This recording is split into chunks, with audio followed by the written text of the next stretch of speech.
श्री गोपाळ कृष्ण भगवान की जय. लीळा नंबर 183. नाथोबाकडून बाळतपण. एक परदेशी अनाथ स्त्री गरोदर होती. ती मठाला आली. तिने सर्वज्ञांना विनंती केली, जी मी अनाथ आहे, मला कुणीच नाही. जी मी सर्वज्ञांचा मठ झाडीन आणि येथेच राहीन, मला राहू द्यावे. जी सर्वज्ञ म्हणाले, बाई यांना येथे राहू द्या. हो बाबा, असू द्या. मग ती मठ झाडायची. बायसा तिला जेवू घालायची. ती कधी कधी रे नायकाकडे कामे करायची, त्यांच्याकडे पण तिला जेवू घालायचे. असे तिचे 9 महिने भरले. सर्वज्ञ म्हणाले, बाई हिला भात देऊ नका. मग बायसा तिला भात जेवायला देत नव्हत्या. एके दिवशी सर्वज्ञांना सकाळचा पूजा वसर झाला. मग सर्वज्ञ फिरायला गेले.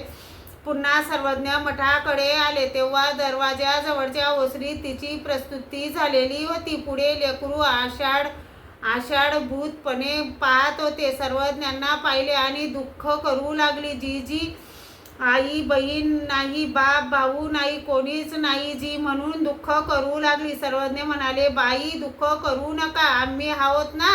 सर्वज्ञ म्हणाले, मंडळीका तुम्ही हिचे बाळंतपण करा. हो ते म्हणाले, हो जी. सर्वज्ञ म्हणाले, लागेल ते बाईसाकडे मागा. मग नाथोबांनी खाट घातली. बाळाची नाड कापली. बाळ व बाळाच्या आईला खाटेवर निजवले. खाटे खाली शेगडी ठेवली.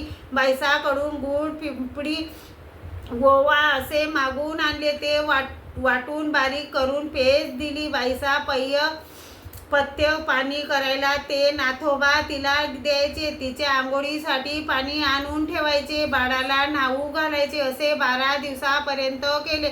सर्वज्ञ तिची विचारपूस करायला येत असते. ते उभे राहत. मग सर्वज्ञ विचारायचे, बाळतीन बाई काय करीत आहात? सर्वज्ञांच्या कृपा प्रसादाने सुखात आहे जी.